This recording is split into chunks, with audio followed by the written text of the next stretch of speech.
उपवास म्हणजे देवाच्या जवळ राहणं, देवाच्या सहवासात राहणं, याला उपवास म्हणते. उपवास करू आपण त्या दिवशी म्हणजे किती जास्त देवाचं नामस्मरण करू शकतो, किती देवासाठी आपण म्हणजे बघा, कोणी वर्किंग असेल तर तुम्ही आपलं वर्क करताना सुद्धा देवाचं नामस्मरण करू शकता.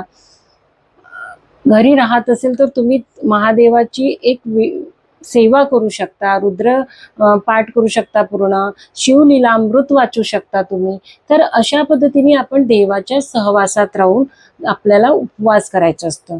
उपवास कोणी करतही असेल तर तुम्ही दूध, फळे, दही, पुन्हा हलका आहार घ्या, पण कम्प्लिटली असे उपवास नाही राहायचं. म्हणूनच ना आपल्या पूर्वजांनी ना उपवास काढलेली आहे. मी तुम्हाला आधी पण कारण सांगितलं होतं की आपलं डायजेस्टिव्ह सिस्टम जे असते ते वीक झालेलं असतं पावसाळ्यात.